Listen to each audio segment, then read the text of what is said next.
آواز نہ نکلے سسکیوں کی از کلملی آتش قسط 211 پارٹ 2 کراچی کی پرہجوم سڑکوں کو راغب کی گاڑی چیرتی ہوئی گزر رہی تھی۔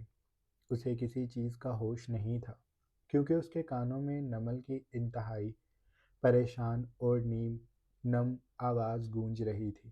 وہ رونے سے باز رکھے خود کو راغب کو کہہ رہی تھی، ردھم کو ہوش نہیں آ رہا بھائی، ہم یہاں آئے ہوئے ہیں، وہ بے ہوش ہے، نبض چہ رہی ہے لیکن ہوش نہیں آ رہا بھائی، میں اکیلی ہوں یہاں، آپ جلدی آ جائیں۔ اس نے جگہ کا نہیں بتایا تھا۔ اسے سمجھ نہیں آ رہی تھی کہ اس جگہ کا کیسے بتائے جہاں کا اسے خود کو بھی راستہ ٹھیک سے نہیں پتا۔ راغب کی دنیا لٹ گئی تھی۔ اس نے نمل سے فوری پوچھا تھا، تم ہو کہاں؟ ردھم کو ہوا کیا ہے؟ وہ صبح ٹھیک تھی۔ نمل نے رودھی ہوئی آواز سے کہا، پتہ نہیں اسے کیا ہو گیا ہے، ایک دم سے وہ بے ہوش ہو گئی، میں کچھ بھی سمجھ نہیں پا رہی، آپ جلدی سے آ جائیں۔ راغب روم سے بھاگ کر نکلا تھا۔ لفٹ میں پہنچ کر اس نے پھولے سانس سے کہا تھا، تم ہو کہاں؟ مجھے یہ بتاؤ اور پلیز ردھم کے پاس رہنا، میں ابھی وہاں آ جاؤں گا۔ نمل نے ایک نظر کمرے میں ڈالی، وہ کہاں ہے؟ اسے سمجھ نہیں آیا کیا کہے۔ اس نے اس دیوار کی جانب دیکھا جہاں بابا بیٹھا تھا، اور بابا نے جیسے ہی نمل کو خود کو دیکھتا پایا وہ آہستگی سے اٹھا، سر کو دائیں بائیں ہلاتے ہوئے بولا، میں نے کچھ نہیں کیا، یہ پہلے ہی بیمار تھی، سب اثر تھا، میرا قصور نہیں ہے۔ راغب کو وہ گمبھیر باری سی آواز سن سکتا تھا، نمل بچے تم کس کے ساتھ ہو؟ راغب نے پوچھا، لیکن نمل بابا کو دیکھ رہی تھی۔ وہ اس سے پوچھ رہی تھی کہ یہ جگہ کون سی ہے، پر وہ اٹھا اور تیزی سے کمرے سے نکل گیا تھا۔ نمل حلق کے بل چلائی تھی، یہ کون سی جگہ ہے، لیکن وہ بھاگ کھڑا ہوا تھا۔ نمل کا دماغ چکرا گیا۔ اب دھواں اس کے بھی اعصاب پر چھانے لگا تھا۔ اس کو بھی اپنی موت کہیں قریب کھڑی دکھائی دے رہی تھی جو بغیر پلکیں جھپکائے اسے گھور رہی تھی۔ یہی وہ وجہ تھی جس سے نمل ڈر رہی تھی کہ کہیں کچھ غلط نہ ہو جائے، اور ایسا کچھ نہیں ہوا تھا کہ ردھم اور اس نے کچھ مل کر کیا ہو اور وہ ٹھیک ہو گیا ہو۔ وہ کرائم پارٹنرز جب بھی کرائم کرتے رنگے ہاتھوں پکڑے جاتے۔ نمل مجھے بتاؤ تم کہاں ہو؟ وہ دوسری جانب سے چلایا تھا۔ نمل ہوش میں آئی، اس نے آنکھیں رگڑی، سریا بھی غائب تھی۔ اب وہ اس آستانے میں تنہا تھی اور دھوئیں کے مرغولے جو اس کا دم خشک کر رہے تھے۔ میں نہیں جانتی، یہ جگہ عجیب ہے، مجھے اس کا راستہ نہیں پتا۔ نمل نے سسکی لی تھی۔ راغب نے اپنے بال مٹھی میں جکڑ لیے تھے۔ وہ کمپاؤنڈ سے پارکنگ میں چلا گیا تھا، گاڑی کھولی، اس میں سوار ہوا اور سٹارٹ کرتے ہی بولا، تم مجھے لوکیشن بھیجو، میں آ جاؤں گا۔ نمل کے دماغ نے تیزی سے کام کرنا شروع کیا تھا۔ اس نے کال بند کی اور لوکیشن سینڈ کر دی۔ راغب کو جیسے ہی لوکیشن ملی اس کے ماتھے پہ ناسمجھی کی لکیریں پھیل گئیں۔ تم لوگ اس علاقے میں کیا کر رہے ہو؟ وہ حیران تھا اور نمل لاجواب، اس کے پاس جواب نہیں تھا۔ وہ کیسے بتائے؟ راغب کے سامنے اس کی عزت دو کوڑی کی ہو گئی۔ اب راغب جس نے کبھی اس سے بیٹے کے علاوہ بات نہیں کی تھی، وہ آج اسے ڈانٹے گا۔ نمل کا دل کر رہا تھا راغب کے یہاں پہنچنے سے پہلے خودکشی کر لے، لیکن وہ نہ کر سکی۔ اس نے ردھم کے وجود کو جھنجھوڑا، منوس عورت، اٹھ جا، ساری لنکا میں آگ لگا کر خود بے ہوش ہو گئی، مجھے اکیلا چھترول کے لیے چھوڑ دیا، ردھم میری ماں اٹھ جا۔ وہ اسے ہلا رہی تھی، پر ردھم کہاں سے اٹھتی، وہ گھوڑے بیچ کر لیٹی تھی۔ راغب آ رہا تھا، اس کی گاڑی رش میں اٹک گئی تھی۔ آگے کی گلیاں ایسی نہیں تھی کہ ان میں گاڑی جاتی۔ وہ گاڑی سے اتر گیا، اس نے اپنا موبائل نکالا، اس پہ انگلیاں چلاتا وہ تیزی سے آگے بڑھ رہا تھا۔ ایمبولینس کو کال کرتا وہ تنگ گلیوں نما سڑکوں میں داخل ہو گیا تھا۔ لوگوں سے ٹکراتا وہ بس وہاں پہنچنا چاہتا تھا جہاں ردھم تھی، اور ردھم کے ساتھ تنہا بیٹھی نمل خوف کے مارے کانپ رہی تھی۔ اس کا چہرہ آنسوؤں سے بھیگا ہوا تھا، سر پھٹنے کو ہو رہا تھا، پورا جسم ٹھنڈا پڑتا جا رہا تھا، اس کے ہاتھ بے جان ہو رہے تھے۔ اسے شدید ڈر لگ رہا تھا۔ اس نے اپنا موبائل سامنے کیا، شایان کا نمبر ملا کر اس نے فون کو کان سے لگایا۔ پہلی بیل پہ ہی اس نے کال اٹھا لی تھی۔ اس کے بولنے سے پہلے نمل بولی تھی، شایان آ جائیں ورنہ میں مر جاؤں گی۔ اس کا حوصلہ جواب دے گیا تھا۔ وہ پھوٹ پھوٹ کر رو دی تھی۔ شایان دھک سے رہ گیا۔ نمل کیا ہوا؟ نمل نے سر نفی میں ہلایا۔ آپ آ جائیں شایان، میں مر جاؤں گی۔ وہ بس یہی کہہ رہی تھی۔ شایان نے دوسری جانب سے کہا، ہوا کیا ہے؟ اچھا میں آ جاتا ہوں، پر تم ہو کہاں؟ مجھے آرام سے بتاؤ، میں آ جاؤں گا۔ تم ہو کہاں؟ اس کا لہجہ مضطرب ہو گیا تھا، لیکن وہ نمل سے نرمی سے بات کر رہا تھا۔ میں آپ کو لوکیشن بھیج رہی ہوں، پلیز آ جائیں، راغب بھائی کے آنے سے پہلے آ جائیں، وہ مجھے ڈانٹیں گے۔ شایان متعجب ہوا، مطلب وہ ایسا کیوں کرے گا؟ نمل، میری جان بتاؤ ہوا کیا ہے؟ تم ایسی باتیں کیوں کر رہی ہو؟ نمل نے بس اتنا کہا، آپ آ جائیں۔ وہ چھوٹی بچی کی طرح بس بار بار یہی کہہ رہی تھی۔ شایان نے سر کو جنبش دی۔ میں آ رہا ہوں، میں ابھی آتا ہوں، تم بس رونا بند کرو، گہرے گہرے سانس لو، میں ہوں نا، کوئی تمہیں کچھ نہیں کہے گا، میں کسی کو تمہیں کچھ کہنے بھی نہیں دوں گا، بس پریشان نہ ہو، میں آ رہا ہوں۔ اس نے کال بند کی۔ لوکیشن جو نمل نے بھیجی تھی، اسے دیکھا، یہاں سے وہ جگہ قریب ہی تھی۔ تم کال پہ رہو میری جان، مجھ سے بات کرتی رہو، میں آ رہا ہوں، راغب سے میں خود بات کر لوں گا۔ اسے ابھی بات کا پتہ نہیں تھا، اسی لیے ایسا کہہ رہا تھا، وجہ جان کر تو وہ بھی چکر آ جائے گا۔ وہ پورے راستے نمل سے بات کرتا رہا تھا۔ وہ وہاں راغب سے پہلے پہنچ گیا تھا۔ نمل، اس نے اس مکان میں داخل ہوتے نمل کو پکارا تھا۔ نمل نے جیسے ہی شایان کی آواز سنی، وہ ردھم کا سر آہستگی سے فرش پہ رکھتی بولی، میں یہاں ہوں۔ شایان کمرے کی طرف بھاگا۔ اسے سامنے دیکھتے ہی نمل اس سے لپٹ گئی تھی۔ ردھم کو ہوش نہیں آ رہا، پچھلے 20 منٹ سے وہ بے ہوش ہے۔ شایان نے اس کے گرد اپنے بازو حائل کیے۔ ریلیکس ریلیکس رہو، میں ہوں نا، میں آ گیا ہوں، اب کچھ نہیں ہوگا۔ وہ نمل کے سر پر لب رکھتا کمرے کو دیکھ رہا تھا۔ یہ جگہ تھی کیا؟ اسے سمجھ نہ آئی، اور یہ دونوں یہاں کیا کر رہی تھی؟ یہ سوال بھی دماغ میں گھوم رہا تھا، لیکن ابھی اس نے کوئی بات نہیں کی، بس نمل کو سامنے کیا۔ راغب، نمل نے دوبارہ اپنا چہرہ اس میں چھپا لیا، وہ آ رہے ہیں، وہ میری بے عزتی کریں گے۔ شایان نے اس کی کمر کو سہلایا، میں نہیں ہونے دوں گا تمہاری بے عزتی، تم رو نہیں، ابھی ردھم کو یہاں سے لے کر جانا ہے، باقی باتیں بعد میں۔ وہ ابھی کسی کو بلاتا کہ باہر دروازہ دھڑام سے کسی نے کھولا۔ ردھم، پھولے سانسوں سے وہ دھاڑا تھا۔ نمل کانپ گئی۔ شایان کے پیچھے چھپتی وہ سختی سے آنکھیں میچ چکی تھی۔ وہ یہاں ہے۔ راغب کو لگا یہ شایان کی آواز تھی۔ وہ کمرے میں آیا، اس نے ایک نظر نمل اور شایان کو دیکھا، پھر وہ ردھم کے پاس گھٹنوں کے بل بیٹھ گیا۔ ردھم، میری جان۔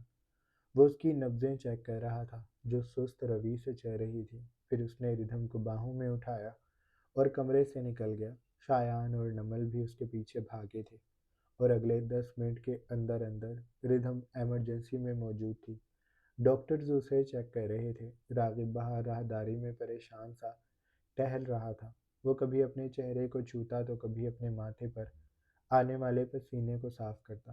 اس کی ہوائیاں ابھی تک اڑی ہوئی تھی، بال ماتھے پر بکھرے تھے، شرٹ جو بغیر کوٹ کی تھی، اس کے اوپر کے 2 بٹن نہ جانے کب کھل گئے تھے، اسے یاد نہیں۔ اس نے آستینوں کو گھبراہٹ کی وجہ سے اوپر کر لیا تھا۔ وہ کوہنیوں تک آستینوں کو کرتا راہداری میں چکر کاٹ رہا تھا۔ نمل شایان کے ساتھ بینچ پر بیٹھی اس سے چپکی ہوئی سسکیاں لے رہی تھی۔ اسے یوں محسوس ہو رہا تھا جیسے راغب اسے گھور رہا ہے، اور وہ کسی بھی وقت اسے بالوں سے پکڑ کر جھنجھوڑ دے گا۔ اسی لیے لمحہ بہ لمحہ اس کی گرفت شایان کے گرد مضبوط ہوتی جا رہی تھی۔ شایان نے اس کے کان کے پاس جھکتے سرگوشی میں کہا، راغب تمہیں کچھ نہیں کہے گا، کیوں ٹینشن لے رہی ہو؟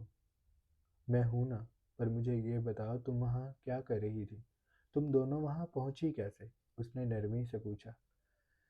نمل نے بھیگی بھیگی سرخ آنکھوں کو ایک لمحہ اوپر کیا، اور پھر دوبارہ شایان کے سینے میں چہرہ چھپاتی ہوئی وہ رندی ہوئی آواز سے بولی، مجھے وہاں ردھم لے کر گئی تھی، میں نے اسے منع کیا تھا، لیکن وہ نہیں مانی، اسے اپنا علاج کروانا تھا، اس لیے وہ وہاں گئی تھی، اور وہاں جب اس بابے نے اس کے سر پر دھواں ڈالا تو وہ بے ہوش ہو گئی۔ راغب کے کانوں میں بھی اس کی آواز پڑ رہی تھی، لیکن وہ ابھی کچھ بھی پوچھنے یا ریاکٹ کرنے کی کیفیت میں نہیں تھا۔ اسے فی الحال ردھم کی طرف سے خیریت کی اطلاع چاہیے تھی، جو اسے کچھ دیر میں ڈاکٹرز نے دے دی تھی۔ جیسے ہی ایمرجنسی کا دروازہ کھلا، وہ بھاگتا ہوا ڈاکٹر کے سامنے پہنچا۔ ڈاکٹر نے اس کے ہاتھ کو تھپک کر تسلی دینے والے انداز میں کہا، کوئی بھی پریشانی کی بات نہیں ہے، آپ بالکل پریشان نہ ہوں۔ یہ زیادہ دیر گھٹن کا شکار رہی ہیں، ہم نے انہیں آکسیجن لگا دیا ہے، کچھ دیر میں انہیں مکمل طور پر ہوش آ جائے گا، آپ ان سے مل سکتے ہیں، زیادہ پریشان ہونے کی کوئی بات نہیں ہے۔ لیکن یہ ایسی جگہ تھی کہاں جہاں پر اس قدر ان کا دم گھٹا رہا؟ اگر یہ وہاں کچھ دیر اور رکتی تو شاید مسئلہ بڑھ جاتا، پر یہ بھی اچھی بات ہے کہ آپ انہیں وقت پر یہاں لے آئے۔ پر اگلی بار سے خیال رکھیے گا، ایسی جگہوں پر جانے سے اگر انہیں مسئلہ ہے تو انہیں احتیاط کرنی چاہیے، ورنہ دماغ متاثر ہو سکتا تھا۔ باقی آپ ان سے 10-15 منٹ میں مل سکتے ہیں، آکسیجن سے یہ ابھی کچھ دیر میں بہتر ہو جائیں گی۔ راغب کے شانوں پر سے جیسے پہاڑ ہٹ گئے تھے، اس نے بے ساختہ گہرا سانس لیا تھا۔ ڈاکٹر کے ہاتھ کو تھام کر اس نے بے حد جذباتی انداز میں کہا تھا، آپ کا بہت شکریہ ڈاکٹر، آپ کا بہت شکریہ۔ ڈاکٹر مسکرا کر وہاں سے چلے گئے تھے۔ اب باری تھی نمل سے بات کرنے کی۔ وہ پلٹا اور شایان اور نمل کی طرف آیا۔ نمل نے جیسے ہی قدموں کی چاپ اپنے قریب سنی، وہ شایان میں سمٹ گئی۔ راغب نے اسے پکارا تو اسے پہلے شایان کھڑا ہو گیا۔ اس نے نمل کو اپنے پیچھے کیا اور بولا، جو کہنا ہے مجھے کہیں، میری بیوی کو کچھ نہیں کہنا، غلطی ہو گئی ان سے، پر اسے کچھ کہنے کی ضرورت نہیں ہے، میں معذرت کرتا ہوں، لیکن اسے ڈانٹنا نہیں ہے، اس نے پہلے ہی رو رو کر اپنی حالت خراب کر رکھی ہے، اگر اب تم اسے کچھ کہو گے تو یہ اور زیادہ ہرٹ ہو جائے گی، جو کہنا ہے مجھے کہہ دو، اسے کچھ نہیں کہنا۔ راغب کے جبڑے بھنچ گئے۔ شایان، میں فی الحال تم سے بات نہیں کرنا چاہتا، اور میں نمل کو ڈانٹنے نہیں آیا، نہ ہی میں اسے کچھ کہوں گا، میں بس یہ پوچھنے آیا ہوں کہ یہ دونوں وہاں کیا کر رہی تھی، انہیں وہاں جانے کی ضرورت ہی کیا تھی، وہ جگہ انہیں بتائی کس نے تھی؟ اس کے پاس 100 طرح کے سوال تھے۔ شایان چند پل راغب کا چہرہ دیکھتا رہا، پھر بولا، اسے وہاں ردھم لے کر گئی تھی۔ راغب حیران ہوا، ردھم وہاں کیوں گئی تھی؟ شایان نے گردن موڑ کر اپنے پیچھے کھڑی نمل کو دیکھا، اسے کلائی سے تھام کر اس نے آگے کیا، اور پلٹ کر اس کی آنکھوں سے بہنے والے آنسوؤں کو صاف کرتا وہ اس کے چہرے کو اپنے ہاتھوں کے ہالے میں لے کر بولا، گوشو، یہ کچھ بھی نہیں کہے گا، بس تم یہ جو پوچھ رہا ہے وہ بتا دو، اس نے مجھے کہا ہے یہ تمہیں نہیں ڈانٹے گا، تمہارا تو قصور تھا ہی نہیں، تمہیں ردھم لے کر گئی تھی، تمہاری اس میں کوئی غلطی نہیں ہے، تم تو اچھی بچی ہو، وہ اسے بے حد رسان سے سمجھا رہا تھا۔ نمل کی آنکھوں میں دوبارہ سے نمی بھرنے لگی تھی، اس کی آنکھیں سرخ ہو رہی تھی، وہ لرزتی ہوئی آواز شایان کا ہاتھ تھام کر راغب کے سامنے آئی، اور پھر رندھی ہوئی آواز سے بولی، بھائی مجھے معاف کر دیں، میں وہاں نہیں جانا چاہتی تھی، لیکن ردھم نے مجھے میرے ساتھ زبردستی کی، اس نے مجھے قسم دی تھی کہ میں آپ کو نہ بتاؤں، وہ دراصل وہاں پر علاج کروانے گئی تھی، اسے کسی نے بتایا تھا کہ وہ بابا ایسے تعویذ دیتا ہے جس سے اولاد جلدی ہو جاتی ہے، اس کا مقصد آپ کو پریشان کرنا نہیں تھا، لیکن سب کچھ ایک دم سے اتنا الٹ ہو گیا کہ مجبوراً سب کچھ پتہ چل گیا، اس میں بھائی اس کی بھی غلطی نہیں ہے، وہ بس نمل کے پاس الفاظ نہیں تھے جن سے وہ اپنا اور ردھم کا گناہ معاف بھی کروا لے، اور راغب کی آنکھوں کے سامنے پوری دنیا گول گول گھوم گئی، وہ وہاں اپنا علاج کروانے گئی تھی تاکہ اولاد جلدی ہو جائے۔ راغب کے سر پر جیسے بڑا سا پتھر لگا تھا، اس کے کانوں میں سرسراہٹ سی ہونے لگی تھی، اس کے پورے وجود میں سوئیاں چبھ رہی تھیں، صدمے کی کیفیت جیسے ہی زائل ہوئی، اس کے اعصاب پر غصہ سوار ہو گیا، اس کی آنکھوں میں خون اتر آیا تھا، مٹھیوں کو سختی سے بھینچ کر اس نے لبوں پر زبان پھیری، اور پھر گردن کو ایک طرف کرتا وہ خود کو جیسے ضبط کر رہا تھا، اس نے سر کو جنبش دی اور جتنا ہو سکا نرمی سے بولا، تمہارا سچ میں اس میں کوئی قصور نہیں ہے، لیکن مجھے تم سے بس یہ شکایت ہے کہ تمہیں مجھے بتانا چاہیے تھا۔ وہ تو پاگل ہے، کچھ بھی کرتی رہتی ہے، لیکن تم تو سمجھدار تھی نا۔ تم ایک بار مجھے بتا دیتی کہ اس کے دماغ میں کیا چل رہا ہے تو یہ سب نہ ہوتا، پر تمہاری غلطی نہیں ہے۔ تم پریشان نہ ہو۔ نمل کے سر پر ہاتھ پھیرنے کے بعد اس نے شایان کو دیکھا۔ تم اس کا بی پی چیک کرواؤ، مجھے اس کا بی پی لو لگ رہا ہے۔ کچھ کھلاؤ پلاؤ اور اسے کہو پریشان نہ ہو، وہ ٹھیک ہے، اور باقی کا ٹھیک میں اسے گھر جا کر کروں گا۔ آخری کی بات اس نے دل میں کہی تھی۔ شایان نے گردن ہلائی نمل کے گرد بازو لپیٹ کر۔ وہ اسے لے جانے لگا کہ نمل رکی۔ اس نے راغب کو دیکھا اور بہتی ہوئی آنکھوں سے گویا ہوئی، آپ پلیز بھائی اس پہ غصہ مت کیجیے گا، وہ اس سب سے بہت پریشان ہے، اسی لیے اس نے ایسا کیا ہے، آپ پلیز اسے کچھ مت کہیے گا۔ شایان نے نمل کو گردن ترچھی کر کے آنکھیں دکھائیں۔ اب تم چپ ہو جاؤ، غلطی تمہاری بھی ہے، زیادہ اس کی وکالت کرنے کی ضرورت نہیں ہے۔ تم دونوں سچ میں پاگل ہو گئی ہو، ایسی جگہوں پر کون جاتا ہے؟ بنگالی بابا سیریسلی؟ وہ اسے کھینچتا ہوا اپنے ساتھ لے گیا تھا، اور راغب ان کے جانے کے بعد بینچ پر بیٹھ کر اپنے سر کو تھام چکا تھا۔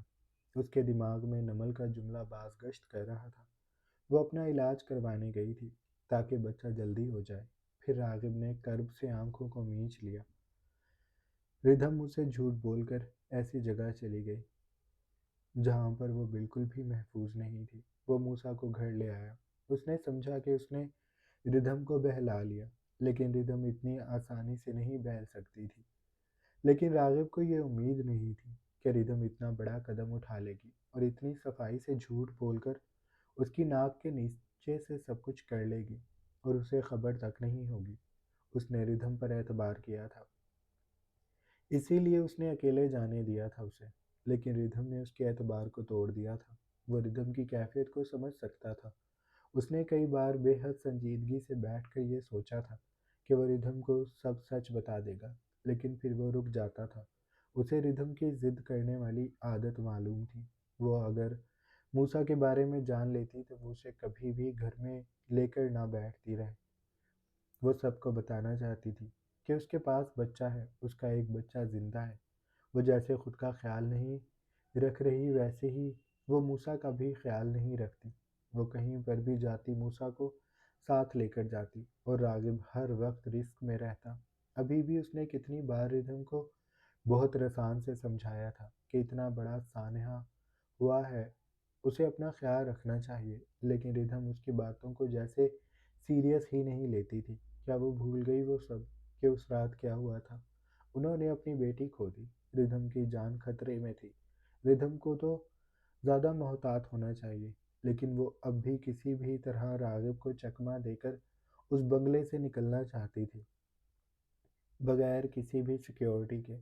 وہ باہر جانا چاہتی تھی، وہ ان جگہوں کا نام لیتی تھی جہاں پر جانا ممکن ہی نہیں ہوتا تھا۔ وہ اکیلے مل کر راغب کی بنیادوں کو ہلانے میں لگی ہوئی تھی، اور راغب جو اس وقت ایک ٹانگ پر کھڑا سب کچھ برداشت کر رہا تھا، اس کی بس ہو چکی تھی۔ اس نے ردھم کو چھوٹ دی۔ اتنا سب ہو جانے کے بعد بھی اس نے ردھم پر پابندیاں نہیں لگائیں، اسے گھر سے باہر نکلنے پر نہیں روکا، اسے لوگوں سے ملنے سے نہیں روکا۔ اس نے جہاں کا کہا وہ اسے وہاں لے کر گیا۔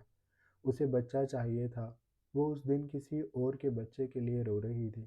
راغب نے اسے اس کا بچہ لا دیا۔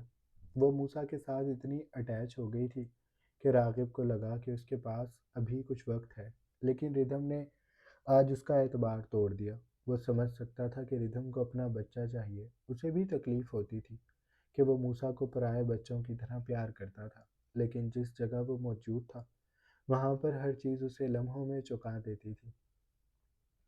جب بھی اسے روشنی کی ذرا سی امید ہوتی تھی، وہ دوبارہ اندھیروں کی جانب چلا جاتا تھا۔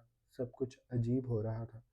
وہ جتنا اس معاملے کو سلجھا رہا تھا، یہ معاملہ اتنا بگڑتا جا رہا تھا، اور اس سب میں ردھم بھی پورا پورا حصہ ملا رہی تھی۔ وہ ایک بار راغب سے بات کرتی، ردھم کی تسلی کے لیے وہ کوئی مولوی بھی بلوا لیتا،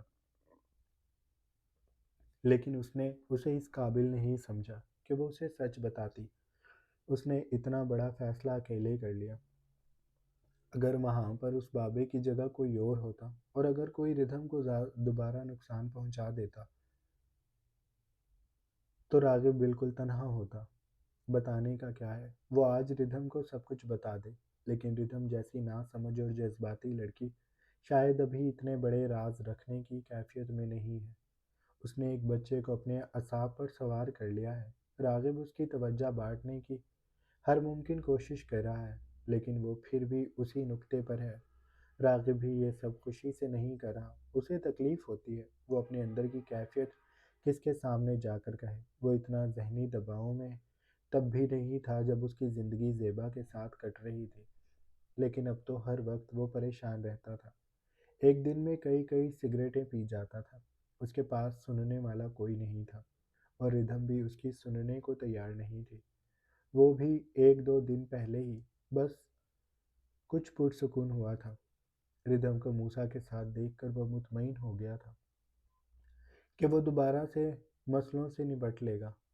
اس کے بعد سب کچھ ٹھیک ہو جائے گا، لیکن پھر ردھم نے وہی سب کیا، جھوٹ، اور پھر وہ بھی اتنا بڑا اور سنگین جھوٹ۔ راغب کی ہر سوچ اگر پر ختم ہوتی تھی۔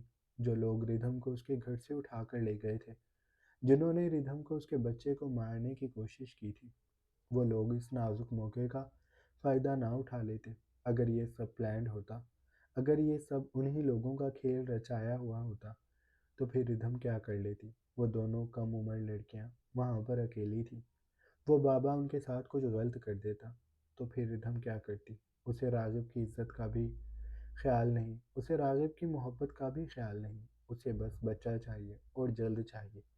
راغب کی دماغ کی رگیں پھٹنے کو ہو رہی تھیں۔ تبھی نرس اس کے قریب آئی۔ گلے کو کھنکار کر اس نے راغب کو اپنی جانب متوجہ کیا۔ راغب نے سرخ آنکھیں اٹھا کر اس کی جانب دیکھا تو وہ بولی، سر، آپ کی وائف کو ہوش آ گیا ہے، آپ ان سے مل سکتے ہیں۔ اتنے عرصے میں شاید پہلی بار ایسا ہوا تھا کہ وہ فی الحال ردھم سے ملنا نہیں چاہتا تھا۔ وہ غصے میں تھا، وہ تکلیف میں تھا۔ اس کے دل میں شدید درد اٹھ رہا تھا جو اس کے اعصاب کو بوجھل کر رہا تھا۔ اس کا دم گھٹنے لگا تھا۔ اسے یوں لگ رہا تھا کہ وہ ہار گیا۔ وہ ردھم کے اعتماد کو نہیں جیت سکا۔ سفید کمرے میں مشینوں کے درمیان وہ آکسیجن چہرے پر لگائے آنکھوں کو طائرانہ انداز میں گھماتی کمرے کو دیکھ رہی تھی۔ اس کا جیسے ہی دماغ بحال ہوا، وہ سمجھ گئی کہ وہ اس وقت ہسپتال میں ہے۔ اسے وہ سارا واقعہ یاد آیا کہ وہ کیسے دھوئیں کی زیادتی کی وجہ سے دم گھٹنے کے باعث بے ہوش ہو گئی تھی۔ نرس نے اسے بتایا تھا کہ وہ پورے 40 منٹ بے ہوش رہی۔ اس کے دماغ پر دھوئیں نے اثر کیا تھا۔ اس کا سانس اکھڑ رہا تھا۔ اسے بہت نازک حالت میں یہاں پر لایا گیا تھا۔ اس نے نرس سے یہ پوچھا تھا کہ اسے یہاں کون لے کر آیا ہے، اور نرس کے جواب پر اس کے پورے وجود میں سنسنی دوڑ گئی۔ اس نے بیڈ شیٹ کو مٹھیوں میں جکڑ لیا۔ کاش وہ وہیں مر گئی ہوتی، کاش راغب کو اس کی لاش ملتی۔ لیکن راغب کو وہ زندہ مل گئی تھی، اور اب راغب اس کا کیا حشر کرے گا، وہ سوچ بھی نہیں سکتی تھی۔ راغب جو اتنے دنوں سے اسے خوش کرنے، اسے بہلانے میں لگا ہوا تھا، اب وہ اپنا دوسرا رخ ردھم کو دکھائے گا، جس سے ردھم ابھی مکمل طور پر واقف نہیں ہے۔ راغب اسے آزاد دیکھنا چاہتا تھا، لیکن ردھم اسے خود مجبور کر رہی تھی کہ وہ اس پر پابندیاں لگائے۔ ردھم کی آنکھوں میں آنسو آ رہے تھے۔ تبھی ایمرجنسی وارڈ کا دروازہ کھلا، اور اس خاموش کمرے میں بھاری بوٹوں کی آواز گونجی۔ ردھم نے دھندلی آنکھوں سے دروازے کی جانب دیکھا تو راغب کا ڈولتا ہوا عکس اس کی آنکھوں میں چبھنے لگا۔ اس کے دل کی دھڑکن تیز ہو گئی۔ راغب جیسے جیسے اس کے قریب آ رہا تھا، ردھم بیڈ پر سمٹتی جا رہی تھی۔ راغب بیڈ کے قریب آ گیا تھا۔ پاس ہی موجود کرسی کو گھسیٹ کر وہ ردھم کے قریب بیٹھا۔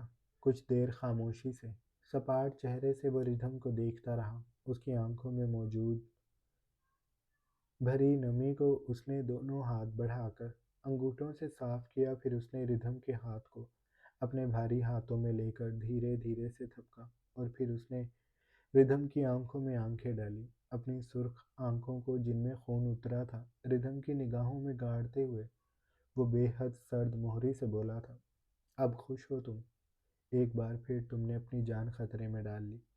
اب ایک بار میری غلطی تھی، لیکن اس بار تمہاری غلطی ہے۔ میں نے تمہیں کہا تھا ردھم کہ میں تمہیں لے کر بہت حساس ہوں. اگر تم خود کے ساتھ بھی برا کرو گی تو میں بھی تمہیں کبھی معاف نہیں کروں گا. مل گیا تمہیں بچہ. بول لیا مجھ سے جھوٹ. پہنچ گئی ہسپتال. اب بس میں بہت اچھا بن گیا. میں تمہیں بار بار ایک بات کہتا تھا کہ میرے اندر کے برے راغب کو مت جگاؤ، لیکن تم باز نہیں آئی. اب میں تمہیں بتاؤں گا کہ پابندیاں کیا ہوتی ہیں، قید کیسی ہوتی ہے، اور میری جنونی محبت کیا ہے. ہم گھر جا رہے ہیں، باقی کا علاج میں تمہارا خود کروں گا. اس نے کہہ کر ردھم کے ہاتھ کو چھوڑا. ردھم کے ماتھے پر بوسہ دے کر وہ ردھم کے پاس سے کھڑا ہو گیا تھا. ردھم نے اس کے ہاتھ کو پکڑا. اس کی آنکھوں میں پھر سے آنسو بھر آ گئے تھے. راغب کی بات نے جیسے اس کا دل بند کر دیا تھا. اس نے راغب کی انگلیوں کو اپنی انگلیوں میں الجھایا. راغب پلٹا. سرد مسکراہٹ اس کے لبوں پر پھیلی تھی. تم نے مجھے خود مجبور کیا ہے کہ میں وہ کروں جو میں نہیں کرنا چاہتا تھا. میں تمہیں یہی بتا رہا ہوں یہی بتا رہا ہوں. مجھے بچہ نہیں چاہیے، نہ اب نہ آنے والے وقتوں میں.